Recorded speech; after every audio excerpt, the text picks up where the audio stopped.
(2018년) 작년 한 해 내내 우리 한국 사회를 강타하면서 떠들썩하게 했던 커다란 사회적 이슈가 있었죠. 여러분 기억하십니까? 미투 운동이었죠. 미투 운동은 나도 당했다 하는 일종의 폭로 운동입니다. 지금은 좀 사그러들고 좀 잦아들은 어떤 운동이라고 할 수 있는데, 이 미투 운동이 어떻게 혹시 시작됐는지 알고 계십니까? 미국의 한 저명한 영화 제작자가 있습니다. 하비 웨인스타인이라고 하는 사람인데, 이 사람의 상습적인 성추문 전횡을 한 여배우가 용기 있게 폭로하면서 촉발이 됐죠. 그래서 그 사건이 이제는 들불처럼 세계 각처로 나비 효과가 되어서 번져가기 시작하면서 마침내 이제 우리 한국에도 그 불꽃이 점화가 됐어요. 그래서 여러분 아시는 대로 한 여검사의 용기 있는 이 미투가 도화선이 돼서 대한민국 미투 운동이라는 이름으로 가속화됐죠. 그래서 연예계뿐만 아니라 재계, 정치계 등 사회 전반에, 또 성문제뿐만 아니라 소위 권력형 갑질에 대해서 폭로가 시작되면서 확산되는 가운데 아주 엄청난 사회적 파장을 불러일으켰습니다. 이렇게 미투 운동이 들불처럼 확산될 수밖에 없었던 이유가 무엇인가 한번 그때 당시 생각해 봤습니다. 여러분 어떻게 생각하세요? 미투 운동이 왜 그렇게 사회적 커다란 파장을 불러일으킬 만한 이슈로 확산될 수 있었을까? 이는 이렇게 생각을 해봅니다. 오랜 동안 그 리더십의 잘못된 권위와 권력 사용에 의해서 피해를 입은 힘이 없는 소위 을들이 서가리만 앓고 있다가 드디어 이제 사회적으로 이런 부분을 드러낼 수 있는 여건이 조성이 된 거예요. 적절한 기회가 마련이 돼서 그 응어리졌던 쌓였던 울분이 본물처럼 터져 나오면서 이렇게 확산되지 않았나 이런 생각을 해봅니다. 미투 운동은 여러 측면에서 사회적으로 시사하는 바가 큰 이슈였습니다. 분명. 하지만 한마디로 말하면 사회적 리더들, 소위 말해서 영향력 있는 이 힘 있는 자들의 왜곡되고 그릇된 소위 권력형 갑질에 대한 사회적 고발운동이다 라고 말할 수 있을 것입니다. 자, 이런 맥락에서, 이런 관점에서 한번 이 이슈를 우리 그리스도인에게 적용해서 한번 주목해 볼 필요가 있을 것입니다. 그리스도인은 어두운 세상의 빛이며 소금입니다. 아멘이시죠? 네. 세상의 역사의 이니셔티브, 주도권은, 그 결정권은 바로 교회에 있습니다. 눈에 보여지는 모습은 비록 위정자와 기득권층, 수많은 파워 그룹에 의해서 이 세상 역사가 주도되는 듯 하지만 역사의 주관자는 삼위 하나님이십니다. 아멘이시죠? 그리고 삼위 하나님은 당신의 몸된 교회를 통해서 그 역사를 주관하고 계십니다. 네, 그런 의미에서 교회는 사회와 국가의 운명의 키를 쥐고 있는 리더라고 우리는 분명히 고백할 수 있습니다. 자, 그렇다면 이런 커다란 책임을 가지고 있는 우리 교회는 어떠한가? 과연 미투 운동으로부터 자유로울 만큼 올바르고 투명한가? 교회가 제대로 가고 있는가 하는 것은 사실은 세상이 평가해 줍니다. 세상은 이 거룩한 교회에 대한 기대를 가지고 있죠. 세상은 역사 속에, 모든 역사 속에 교회를 향해서 적대적이었습니다. 우리 그 의미를 분명히 압니다. 잘하든 못하든 상관없이 세상은 교회를 향하여 날카로운 비판의 목소리를 가지고 있습니다. 그는 비진리가 진리를 향한 두려움 때문에 나타내는 반응이죠. 어둠이 밝음을 향한 일종의 열등의식의 표현이라고 말할 수도 있습니다. 세상은 교회에 대해서 자신들이 추구하는 가치, 자기들이 추구하는 수준, 즉 돈이나 명예, 권력 등에 대한 탐욕, 또 그것이 목적된 삶 넘어 그 이상의 어떤 가치를 이 구현을 통해서, 가치 구현을 통해서 희망을 보기를 원하는 것이죠. 그러나 오늘날 교회는, 저를 포함한 우리 모든 그리스도인들은 과연 세상으로부터, 내 주변 세상의 동료로부터 어떤 평가를 받고 있는가? 로마서 2장 24절에서 이사야 52장의 말씀을 통해서 사도 바울이 인용하며 기록하고 있듯이 과연 하나님의 이름이 우리 그리스도인 때문에 이방인 중에서 모독을 받고 있는 그런 현실은 아닌가 한번 돌이켜보게 됩니다. 우리는 세상이 교회를 향해서 거침없이 토해내는 미투 운동에 대해서 부당한 핍박이요 허황된 음해라고 치부할 수는 없게 됐습니다. 왜 그렇습니까? 우리가 다 아시는 대로 지속적으로 사회적 이슈가 되어왔던 교회 세습 문제, 또 일부 성직자들의 성추문 문제, 횡령을 비롯한 각종 비리들, 이런 것들이 계속적으로 고발되고 있죠. 이런 일들을 우리 교회 스스로가 자행해 왔습니다. 물론 앞서 말했듯이 역사 속에서 교회는 바르고 바르지 않은 것 상관없이 세상은 교회를 향하여 적대적일 수밖에 없습니다. 하지만 지금의 상황은 우리가 비판받아 마땅한 원인들을, 재료들을 좀 어폐가 있는 말인지 모르지만 성실하게 제공해주고 있는 듯해요. 중세교회가 타락의 길로 치달을 때 마틴 루터는 95개의 조의 반박문을 게시해서 종교개혁을 일으켰습니다. 그렇듯 지금 한국교회는 제2의 종교개혁을 위한 자발적 미투 운동에 참여할 때가 아닌가, 이런 생각을 해보게 됩니다. 진정 우리에게 필요한 영적 미투 운동은 그렇다면 무엇일까요? 우리 안에 굳어져 있는 죄에 대한 무감각, 그로 인해서 능력은 상실된 채 명목상의 그리스도인이란 이름만 남은 우리의 무기력한 신앙의 모습, 하나님도 사랑하지만 동시에 세상도 사랑하는 그런 두 마음을 우리는 스스로 고발할 수 있어야 하고, 진정 그 진리, 주님이 원하시고 성경이 가르치는 그 진리로 돌이키기 위해서 적극적인 회개 운동을 펼치는, 바로 그것이 우리가 지향해야 할 영적 미투 운동이다, 이렇게 생각을 해봅니다. 자, 오늘 우리가 본문 말씀을 함께 읽었는데요. 이 본문 말씀은 그런 의미에서 우리에게 요구되는 영적 미투 운동, 우리에게 끊임없이 주님 나라에 이르는 그날까지 지속돼야 될 영적 미투 운동의 기준을 제공해주고 있다, 이렇게 생각합니다. 자, 본문이 제시하는 기준들을 통해서 우리에게 지속돼야 할 영적 미투 운동의 하나의 기준들을 한번 시간 살펴봤으면 좋겠습니다. 우리가 21절, 25절 다시 한번 읽어볼까요? 좀 긴 절이지만 천천히 21절부터 25절까지 시작. 그러므로 모든 것과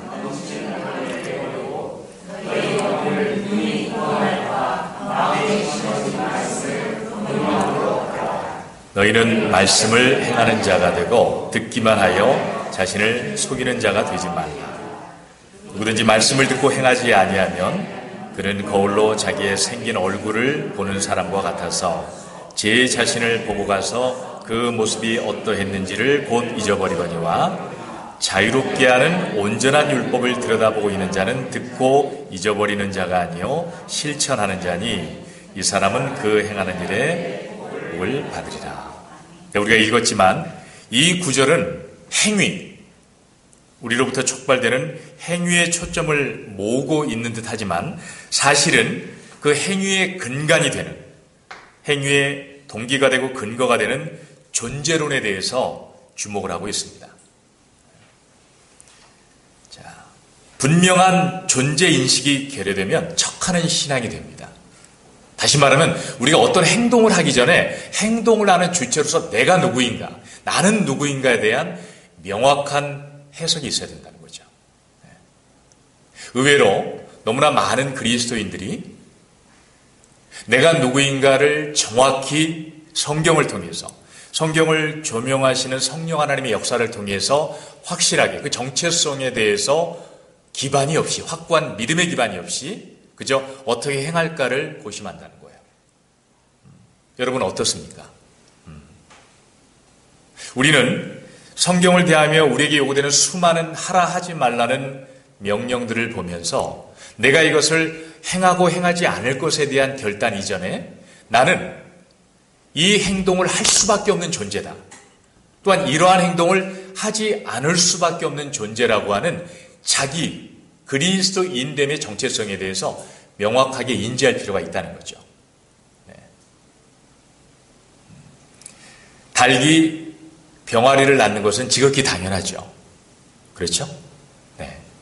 그렇듯이 그리스도인은 그리스도의 능력에 의해서, 내주하신 성령에 의해서 살아가는 존재임은 두말할 나위 없습니다. 근데 너무나 많은 사람들이 행위의 근거를 뭘로 삼을까요? 성령 하나님이 제공하시는 그 능력이 아니라 내 옛사람의 능력을 근거로, 그 자원을 근거로 주의 뜻을 행하려 한다는 겁니다. 여러분 어떻게 생각하세요? 이 말에 대해서 동의하십니까? 네. 자, 이런 옛자를 근거로 주님의 명령을 수행하려는 그 결과가 어떨까요? 잘했으면은 칭찬받고자 늘 주변을 살핍니다. 잘하지 못했으면 스스로 열등의식에 빠져서 자책합니다. 왜 그렇습니까? 옛자의 특성이 그래요. 잘하면 칭찬받고 인정받지 못해서 견뎌하지 못하는 게 옛자의 특성입니다.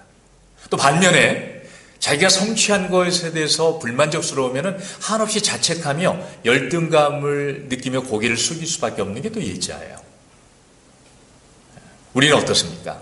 우리의 모습은 현재 우리 교회 안에서 자행되고 있는 이런 모습들, 칭찬받으려 하고 주님이 말씀하신 그대로 자기 자신이 영광받기 위해서 좀 표현이 그렇지만 몸부림하는 모습들이 교회 이곳저곳에서 그리 어렵지 않게 발견됩니다. 진정 내가 그리스도인, 성령을 모시고 그리스도 예수의 영을 힘입어 성령의 능력을 힘입어 사는 존재임을 아는 사람은 자기에게 향하는 칭찬에 대해서 부담을 느낄 수밖에 없어요. 기뻐하지 않습니다. 우리 사도행전에 나와 있는 대로 바울과 바나바가 2차 전도여행 때, 그렇죠? 루시디아, 비시디아 안디옥에서 스스와 허메가 나타났다. 그가 행하는 능력을 보고 막 절하려고 하니까 어떻게 합니까? 그들이 반사적으로 어떤 행동을 보이죠? 옷을 찢으며 아니다. 지금 자신들의 행동을 촉발한 근거인 주체가 되시는 그 하나님께 영광을 돌려줘야 마땅한데 통로가 됐던 자기 자신들에 대해서 지금 칭찬과 영광을 돌리는 그 모습에 그들은 주저함 없이 그런 행동, 그런 태도를 보일 수밖에 없었다는 것이죠. 이것이 정확한 그리스도인됨의 정체성을 가지고 있는 자의 자연스러운 모습입니다. 우리 한국교회 하나님께서 많은 은혜를 주셨습니다. 많은 풍성함을 허락하셨습니다. 그런데 왜 이때 이렇게 한국교회가 이 사회로부터 인정받지 못하고 오히려 비난받는 일이 더 가속화되고 있는가? 그것은 다른 이유가 아닙니다. 아까 앞서 말했듯이 세상은 자기들이 그런 삶을 못 살면서도 교회는 그러한 삶의, 인간다운 삶의 모습을 기대하고 있다는 거예요. 아이러니하지만 교회는, 세상은 돈과 명예 이런 것들에 목매어 살지만 교회만큼은 그것을 거슬러가는, 뭔가 저들이 우리와 다른 차원의 어떤 이상과 진리를 갖고 있다라고 그들도 무언중에 인정한다는 거예요. 그래서 그에 마땅한 삶을 살기를 기대한다는 거예요. 근데 들여다보니까 자기들과 별반 다르지 않다는 거죠. 교회가 어떤 영혼을 얘기하고 진리를 얘기하면서 이 세속화에 대해서 거부 반응을 가지고 있으면서도 여전히 세상이 기대하는 것들, 돈, 명예, 이런 세속적 가치들을 그들과 다름없이 추구하고 있다는 것이죠. 그걸 발견하니까 손가락질을 하는 겁니다. 근데 과연 교회가 이런 식으로 비판의 대상이 될 수밖에 없는 이유는 뭘까? 그렇습니다. 교회가 너무 사람의 영광이 드러나고 있어요. 사람의 어떤 가치, 사람의 어떤 됨됨이, 사람의 어떠함이 너무나 주장되고 있어요. 또 그것들을 칭송해요. 그것들을 부러워해요. 이런 모습은 결코 교회다운 모습일 수 없습니다. 성경에 약속된 대로 교회는 머리 대신 그리스도의 영광만을 드러내고 자랑해야 마땅합니다. 네. 아멘입니까? 네. 그런 의미에서 세상의 교회를 향한 날카로운 비판의 목소리는 어찌 보면 하나님께서 우리 교회로 하여금 우리의 모습을 진단하고 회개하는 가운데 돌이켜 바른 길 가도록 촉구하시는 하나님의 열심은 아닐까, 이런 생각도 해보게 됩니다. 그렇기 때문에 세상의 비판에 대해서 우리가 무조건적으로 폄하하여 생각할 수만은 없다는 겁니다. 우리 자신을 들여다볼 수 있는, 우리를 진단할 수 있는 하나의 거울처럼, 청진기처럼 그렇게 우리는 겸허히 받아들일 필요가 있다는 것이죠. 자, 그런 의미에서 우리가 첫 번째 우리 자신을 진단해야 될 영적 미투 운동의 기준점, 나는 과연 그리스도인다운 모습으로 삶을 살고 있는가? 다시 말하면 말씀을 전심으로 받고, 그렇죠? 여기 지금 21절에 뭐라고 합니까? 너희 영혼을 능히 구원할 바 마음의 10원인 말씀을 온유함으로 받으라. 자, 우리가 구원받은 우리에게는 우리 안에 누가 내주하십니까? 성령님이 계시죠? 바울 서신을 통해서는 고린도전서 3장 16절에 언급하고 있듯이 너희가 하나님의 성전인 것과 하나님의 성령이 너희 안에 계신 것을 알지 못하느냐. 우리 안에 그리스도인된 그 정체성 안에 바로 내주하신 성령의 존재를 분명하게 드러내고 있습니다. 근데 야고보서는 그 동일한 관점에서 구원받은 우리에게 무엇이 심겨져 있다는 거라고 지금 기록하고 있습니까? 말씀. 네. 우리 안에 예수님이 계시죠? 그 말씀은 우리 안에 말씀이 심겨져 있다는 의미입니다. 우리 안에 말씀이 심겨져 있다는 말씀은 곧 성령님이 내주하시다는 얘기죠. 다 같은 의미입니다. 네. 진정 내 안에 구원에 합당한 진리의 말씀이 심겨져 있음을 아는 자는 그 말씀을 존재로 받습니다. 지식으로 받지 않습니다. 그 말씀을 양식으로 받고 생명으로 받습니다. 네. 그 말씀이 없이는 내가 결코 존재할 수 없음을 압니다. 나다운 삶이 가능치 못함을 너무나 잘 압니다. 이 양식을 먹어야만, 이 양식 앞에 생명을 다해 전심으로 반응해야만 진정으로 그리스도인다운 삶이 가능함을 너무나 잘 압니다. 근데 너무나 많은 그리스도인들이 말씀을 지식으로 받는다는 거예요. 여전히 그 중심엔 내가 있고 나의 조금 더 유익한 삶을 위해서 말씀을 수단으로 취한다는 거예요. 말씀은 들으면 좋고 듣지 않아도 별로 섭섭하지 않고, 하지만 진정으로 내가 그리스도 안에서 누구인가, 성령을 모시고 있는 자, 말씀이 심겨진 자, 예수님이 내 안에 계신다라고 믿는 자는 말씀을 전심으로 생명으로 받는다는 거예요. 바로 이러한 자는 어떤 자입니까? 내 삶의 모든 것이 충족될지라도 내 삶을 주도하는 그 진정한 가치가 말씀이 되지 못하면 이 사람은 만족함을 못 느낍니다. 내 삶의 모든 주변이 온전하고 형통하고 남들이 부러워할 만한 그 모든 삶으로 넉넉하게 채워져 있다 할지라도 이것이 예수 그리스도의 뜻에 합한 것인가를 이 사람은 늘 살펴보며 그거에 대해서 일치하지 않으면 이 사람은 두려움을 갖습니다. 거룩한 두려움을. 모든 사람이 나의 삶을 지지하고 박수를 보낸다 할지라도 성령 하나님께서 기뻐하시는 일인가를 살피면서 그것에 대해서 확신이 없으면 이 사람은 결코 만족해야 하지 않습니다. 어떻습니까? 이것이 바로 그리스도인이 무엇인가를 정확히 성경을 통해서 배운 진리 가운데 자기 자신을 정돈하고 자기 자신을 세운 사람들의 모습입니다. 근데 우리의 모습은 굳이 다시 한번 재차 설명드리지 않더라도 예수 좀 없어도 말씀 좀 없어도 세속적 가치들이 내 삶에 풍성하면 그것으로 만족합니다.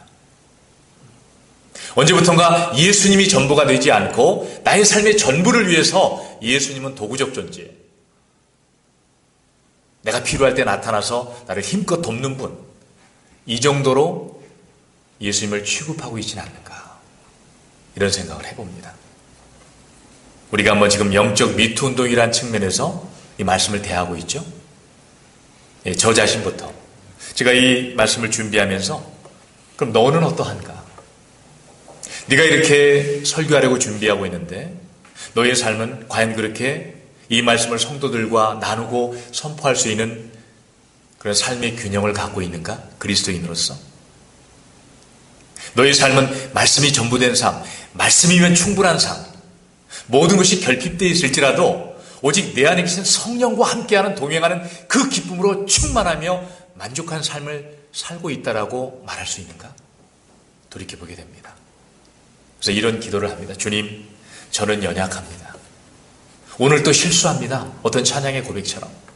저는 주님의 은혜가 필요한 구원받은 죄인일 뿐입니다. 주님, 저의 눈을 열어주셔서 헛된 것을 향하는 저의 열망을 그리스도의 십자가로 가져갑니다. 그리고 주님께서 약속하신 그 영광, 감히 이 세상의 어떤 복과 비교할 수 없는 그리스도 예수 안에 있는 그 신령한 복이 참 가치임을 인정하고 주님 오시는 그날까지 그 길을 묵묵히 경주할 수 있도록 연약한 자를 도와주시옵소서. 이 기도가 되더라고요. 이것이 우리 모두의 기도가 되어야 될 줄 압니다. 자, 두 번째, 우리가 내 자신을 살피며 계속적으로 고발하며 진리 가운데로 우리를 돌이키게 해야 되는 기준이 뭘까? 그 시금석은 뭘까? 본문 26절이 지금 제시해주고 있죠. 함께 26절 읽겠습니다. 시작. 누구든지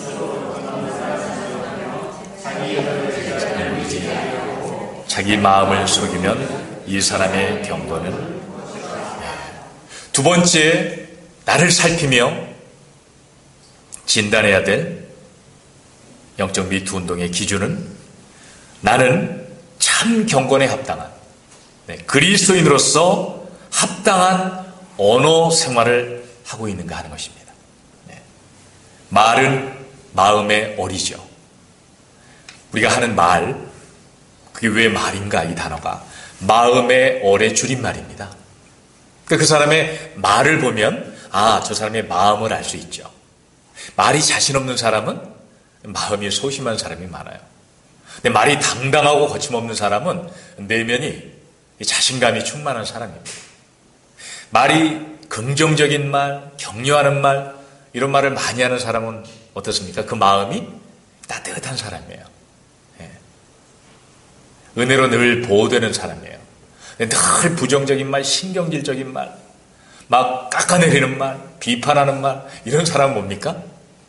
마음이 황량한 거예요. 마음이 기쁨이 있고 감사가 있는데 부정적인 말 하라고 그래도 이건 부담스러움이, 이거 안 맞는 옷을 입은 것처럼. 여러분 어떻습니까? 그러니까 우리 아내가 막 남편에게 막 쏘아붙이면 내 아내가 마음이 힘든가 보다 하고 이렇게 이해하면서 등 두드려주면 아내의 언어가 금방 바뀌어요. 근데 당신 말이 왜 그 모양이야? 이러면 이제 전쟁이 시작되죠. 어느 한편이 진리 가운데 바로 서 있으면 더 이상 문제될 게 없습니다. 근데 항상 문제는 박수도 손바닥에 마주쳐야 소리가 나듯이 저 사람 때문이 아닙니다. 자기 때문이에요. 우리 그런 통찰력이 필요하죠. 그리스도인들의 관계는 항상 상대가 어떠하든 나는 항상 감사와 또 기쁨과 용서와 이해 속에 늘 그 마음이 주장되면 분쟁이 있을 여지가 없죠. 어쨌든 이 말이라고 하는 것은 마음의 상태 어떠함을 반영해 줍니다. 우리 첫 번째 영적 미투 운동이 뭐였죠? 그리스도 안에서 행함 전에 존재로서 의미를 살펴봤습니다. 내가 그리스도인 됨의 바른 정체성 안에 서 있으면 그 사람 말이 어떨까요? 그리스도인다운 말을 하게 되어 있습니다. 아까 그리스도인이 어떤 존재라고 그랬죠? 그 안에 예수가 계시는 존재, 그 안에 성령이 계시는 존재, 그 안에 말씀이 심겨진 존재라고 했어요. 그럼 그 사람의 말은 어떻게 됩니까? 예, 베드로전서 4장 11절의 말처럼 너희가 만일 무슨 말을 하려 하거든 뭐라고 그랬습니까? 하나님의 말씀을 하는 것 같이 하래요. 어떻게 그렇게 우리가 하나님처럼 말을 해요? 아닌 거죠. 그걸 겸손이 아닙니다. 여러분, 우리가 오해해요. 겸손 그러면 아니에요. 이런 게 겸손으로 합니다. 아닙니다. 말씀대로 행하는 게 겸손입니다. 아멘입니까? 주님이 정해놓으신 그 자리에 머물러 있는 게 겸손이에요. 예수 그리스도 이름으로 이 일을 할 수 있습니다. 이게 겸손이에요. 저는 못해요. 부족해서. 이건 교만입니다. 말씀대로 행하지 않는 것이기 때문에. 맞습니까? 그런 의미에서 그렇습니다. 나는 하나님 수준의 말을 할 수 있는 존재입니다. 왜 그렇습니까? 주님이 내 안에 계시기 때문에, 말씀이 내 안에 심겨져 있기 때문에 그대로 행하는 이것이 겸손인 거죠. 맞습니다. 우리의 말은 멋진 말, 좋은 말, 그런 말의 성격을 논해서 그리스도인의 입 밖으로 통해져 나오는 모든 언어 행위의 근거는 내 안에 계신 주님이 되어야 됩니다. 성령님이 되어야 되고 말씀이 되어야 됩니다. 그럼 마땅히 그 말은 어떤 말일까요? 살리는 말, 용서하는 말, 격려하는 말, 세워주는 말, 축복하는 말, 그런 말이 돼야 마땅한 거죠. 근데 우리는 사람이 다 그렇지 어떻게 좋은 말만 할 수 있어. 그 자체가 뭡니까? 나의 존재의 근거를 어디에 두고 있다는 거예요? 예자. 우리가 심각하게 생각해야 됩니다. 그러니까 우리는 죄 짓지 않고 살아야 돼. 이런 의미를 말하는 게 아닙니다. 우리는 아무리 노력해도 육신을 입고 있는 동안은 죄의 위협 가운데 있기 때문에 죄와 타협합니다. 하지만 우리의 지향점, 우리의 바른 자세는 뭐예요? 죄를 이기신 그 주의 복음이 내 안에 있다. 믿음으로 그걸 취하는 거죠. 맞습니까? 그리스도의 언어 생활은 마땅한 거야. 축복하는 말, 살리는 말, 세우는 말 하는 게 당연한 거야. 믿음으로 이렇게 선포할 때 회복하는 능력이 있어. 이걸 믿고 말하는 자가 되어야 됩니다. 너무나 많이 가정 안에서, 교회 안에서 파괴적인 말들, 비판하는 말들, 뒷담화하는 말들, 이걸 당연한 듯 별로 심각하게 생각하지 않으면서 우리는 무수한 어리석고 거룩하지 못한 불결한 언어들을 정당화하고 있다는 거예요. 우린 돌아가야 됩니다. 예리하게 진리의 말씀을 근거로 폭로운동, 영적. 내가 그리스도인으로서 이런 언어 생활이 마땅한 것인가? 아니구나. 그럴 수 없구나. 내 안에 주님이 계신데, 성령이 계신데, 말씀이, 진리의 말씀이 심겨져 있고 그것이 내 존재의 기반인데 내가 어떻게 이런 말을 할 수 있어? 돌이켜야 되는 거죠. 우리 실수할 수 있습니다. 하지만 그걸 인정하면 안 된다는 거예요. 진리 가운데서 나를 살피고 바로 나를 통로하고 진리 가운데로 돌이켜서 주님 제가 회개합니다. 제가 이러한 불결한 언어 생활을 당연시 여겼던 이 죄를 회개합니다. 내가 마땅치 못한 행위들로 주의 영광을 가리고 수많은 사람들에게 상처를 주고 아픔을 줬던 이 죄를 회개합니다. 이제는 상처받은 영혼들을 위로하고 세우는 거룩한 주님의 말로 제 언어가 사용되기를 원합니다. 이렇게 고백하는 것이 마땅한 것이죠. 자, 마지막으로 세 번째, 우리가 지속적으로 살펴야 될 영적 미투운동의 기준은 27절에 명시되어 있습니다. 함께 합독하겠습니다. 시작. 하나님 아버지 앞에서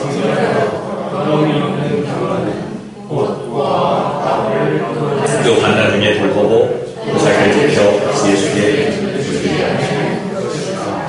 두 가지로 27절에 기록하고 있죠. 첫 번째는 과연 나는 긍휼의 삶을 살고 있는가? 내가 그리스도인으로서 내 자신을 진리 안에서 계속적으로 고발하며 경계하며 고발하며 진리의 삶을 위해서 폭로해야 될 살림의 기준은 무엇인가? 나는 그리스도인으로서 긍휼의 삶을 살고 있는가? 주님이 우리에게 긍휼의 삶을 살 수 있는 능력을 주셨습니까? 아멘이시죠? 예수님이 마태복음 5, 6, 7장 산상수훈에서 말씀하신 그 모든 내용을 압축하면 무슨 메시지일까요? 네? 네. 너희는 복받은 자들이다. 내가 복이 되어 너에게 복주러 왔다. 예수님이 복이시죠? 아닙니까? 우리가 복음 하는데 예수님이 복음이십니다. 근데 뭐예요? 그 복음, 그 복이신 예수님을 만나는 순간 어떻게 돼요? 그 예수 복이 내 복이 되는 거예요. 아닙니까? 왜 그래요? 예수님이 지금 내 안에 계시기 때문에 그게 예수님이야. 내가 너와 영원히 함께하리라고. 그렇습니다. 예수님이 이 땅에 사시는 동안은 물리적인 3차원 공간에 계셨기 때문에 우리 곁에 계셨지만은 우리 안에 계시진 않았어요. 하지만 죽으시고 부활하시고 승천하신 다음에 오순절 성령 강림을 통해서 이제 어디 계십니까? 모든 믿음이 각 사람 안에 내주하십니다. 이게 놀라운 신비죠. 네. 그래서 우리 더 이상 예수님 보여주세요 할 필요가 없어요. 나 네 안에 있어. 성령께서 이렇게 깨우쳐 주시는 거죠. 맞습니다. 유일한 복은 예수 그리스도입니다. 근데 그 복이 믿음을 통해서 내 안에 와 계십니다. 산상수훈의 모든 메시지는 내가 복이다. 복 없는 세상에 내가 복이 되어 왔다. 나를 믿는 자는 그 자신이 곧 복이 된다. 그리고 복된 삶을 살게 되어 있다. 이게 바로 팔복의 메시지잖아요. 팔복의 메시지는 뭡니까? 주님과 관계의 축복을 담고 있는 거예요. 신앙은 관계입니다. 관계.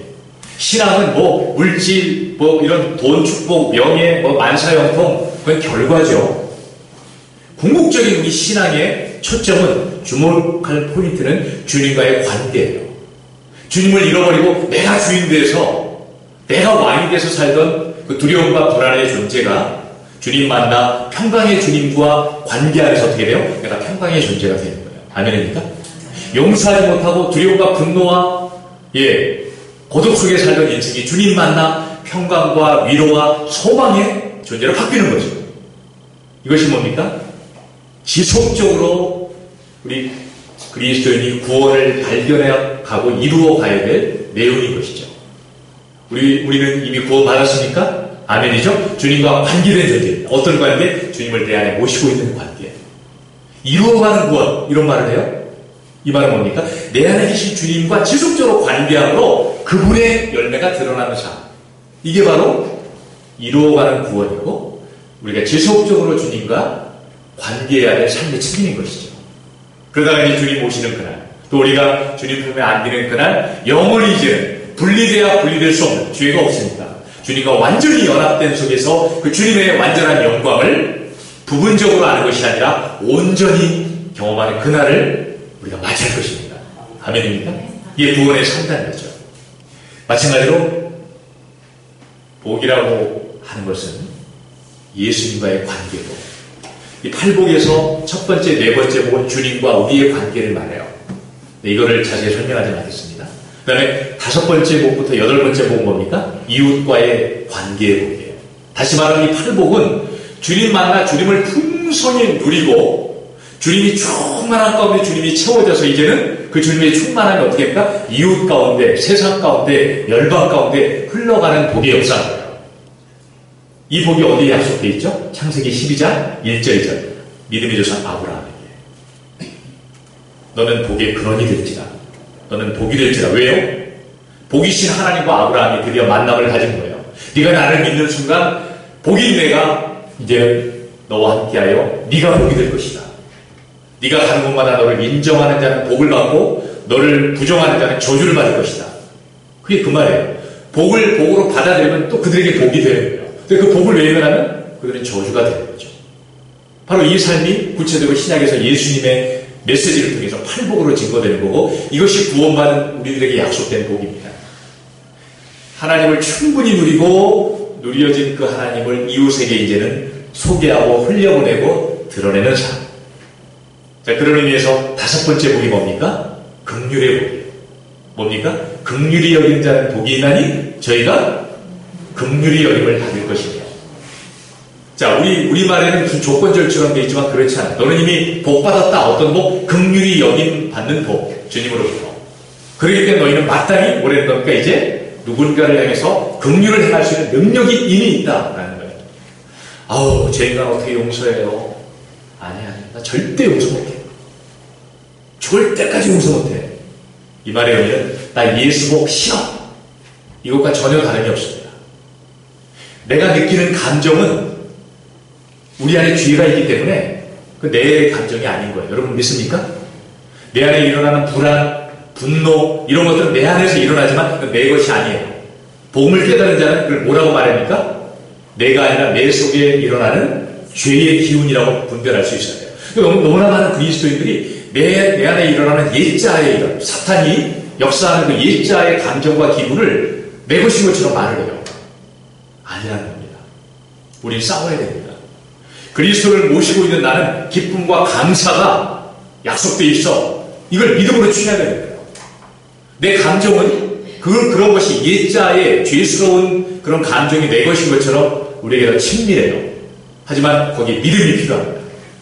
내 안에 일어나는 분노, 용서하지 못하는 마음 이런 거는 내 것이 아니야. 예수 이름으로 명하노니 너는 결박될지어다. 이럴 때 예수 이름의 권세를 사용해야 되는 거죠. 아무 때나 예수 이름의 권세를 사용하는 게 아니라 예수님이 이루어놓으신 십자가의 은혜를 근거로 명령하는 것 이게 바로 우리에게 주어진 권세 아닙니까? 내 마음은 지금 기분 좋을 일이 없고 감사가 감정적으로 일어나지 않지만 나는 감사하기로 결정합니다. 뭘 근거로요? 이루신 주님의 은혜를 근거로. 아멘입니까? 내 안에 주님 내 안에 주님의 음성이 막 들려오고 그래서 우리가 주님이 계신 건 아닙니까? 아니죠. 믿음으로 주님이 내 안에 계심을 믿고 말씀을 대하고 기도하기 시작할 때 성령 하나님께서 내 안에 평강으로 응답하시는 거죠. 예. 그런 의미에서 우리는 긍휼의 삶을 살 수 있는 능력이 이미 우리에게 있습니다. 그래서 그리스도인이 누군가를 이웃을 향해서 긍휼하지 않는 것은 이것은 죄라는 것을 알아야 돼요. 내가 주님을 잘 예수 섬긴다고 하면서 이웃에 대해서 구체적으로 한번 적용해 볼까요? 내가 예수 잘 믿는 아내인데 남편 바가지를 열심히 긁는다. 이거 한번 좀 생각해 볼 필요가 있습니다. 내가 예수 잘 믿는 사람인데 이웃에 대해서 용서하지 못한다. 이웃의 아픔에 대해서 무관심한다. 이러기가 쉬운 것인가? 이건 정상적인 것이 아닙니다. 내가 정말 주님을 잘 신앙했다면 이웃의 결핍에 대해서 민감해야 되는 것이 당연한 거예요. 이웃의 아픔에 대해서 내 아픔처럼 동참하는 것이 당연한 거예요. 이게 왜 그렇습니까? 주님이 내 안에 계셔서 나를 느끼게 하는 마음이에요. 그러니까 뭡니까? 주님의 은혜를 쭉 많이 받은 사람들이 그 목숨을 잃을 수 있는 위험한 대로 복음 때문에 뛰어들어가잖아요. 왜 그런 겁니까? 그건 인간 자신의 마음이 아닌 거예요. 그 안에 계신 성령께서, 그 안에 계신 예수께서 그 잃어버린 영혼에 대한 안타까움을 불러일으켜 주시는 거죠. 그 주님의 마음이 내 마음이 되어 그 길을 가는 거예요. 내가 누군가를 위해 죽을 수 있다고요? 그럴 수 없습니다. 근데 우리는 그럴 수 있습니다. 왜요? 내 안에 계신 주님이 그러하길 원하시기 때문에. 아멘입니다. 그런 의미에서 우리가 계속적으로 나를 살펴야 될 영적 미투 운동의 세 번째 기준. 나는 과연 그리스도인으로서 긍휼에 대해서 어떠한 삶을 살고 있는가. 긍휼은 거창한 것이 아닙니다. 작은 것에서부터 이해하는 마음, 살피는 마음, 그 사람의 어려움에 동참하여 함께 웃고 울 수 있는 그런 마음. 예. 그래서 정말 그렇습니다. 우리 믿음의 공동체는 혈연 공동체보다도 더 사랑이 있어야 돼요. 세상에서 가장 가까운 친밀한 공동체가 어디예요? 혈연 공동체죠. 가족이죠. 하지만 그보다 더한 친밀함을 사실은 이 믿음의 공동체 안에서 가질 수 있어야 됩니다. 네. 아멘입니까? 이게 정말 그렇습니다. 그런 의미에서 내 가족은, 우리 교회 공동체는 이러한 긍휼함이 있는가? 한번 살펴볼 필요가 있죠. 그래서 그렇지 않다면 과감하게 영적 미투 운동의 잣대를 가지고 주님 그렇습니다. 이건 옳지 않습니다. 다시 이 능력이 제게 있음을 인정하고 회복할 수 있도록 도와주십시오. 그렇게 기도할 수 있어야 마땅하죠. 또 하나 세 번째 알아보고 있는 게 27절에 뭐죠? 세속으로부터 자기를 지키고 있는가 하는 것입니다. 세속으로부터. 베드로전서 5장 8절은 그렇게 경계해 주고 계시죠. 근신하라 깨어라 너희 대적 마귀가 어떻게 해요? 우는 사자같이 두루 다니며 삼킬 자를 찾는데요. 두루 다니. 어떻게 이 마귀가 사자처럼 으르렁거리며 삼킬 자를 찾습니까? 세상 문화를 통해서. 세상의 어떤 가치를 통해서 우리 그리스도인을 미혹하고 있는 거죠. 세상의 가치는 뭡니까? 한마디로 말하면 송모 가수가 노래했던 네 박자 인생. 뭐죠? 먹고 마시고 시집가고 장가가고. 거기에 조금 더 이제 고상함을 더하면 좀 더 명예를 위해서 뭐 이제 좀 영향력 있는 삶. 하지만 진리를 모르면 그 모든 것들은 허망한 네 박자 삶일 뿐이죠. 그런 삶을 뭐라고 합니까? 시편 49편 20절에 사람은 존귀한 자다. 그러나 깨닫지 못하면 멸망하는 짐승과 같다. 그저 내가 어떤 존재인지를 모른 채 그저 잘 먹고 잘 살기 위해서 거기에만 매몰되어 있는 인생을 고상하다라고 성경은 말하지 않습니다. 그는 깨닫지 못하는 멸망하는 짐승과 같은 존재라는 거예요.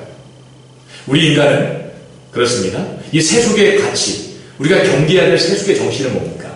세속으로부터 우리 자신이 지켜내야 될 그 가치는 뭡니까? 예. 오직 하나님의 영광을 위하여 사는 삶.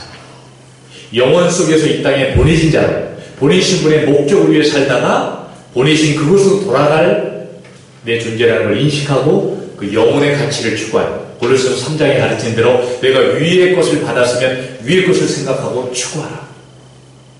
이 땅의 모든 가치를 쫓게 만드는 육신을 십자가에 연합하여 주셔라.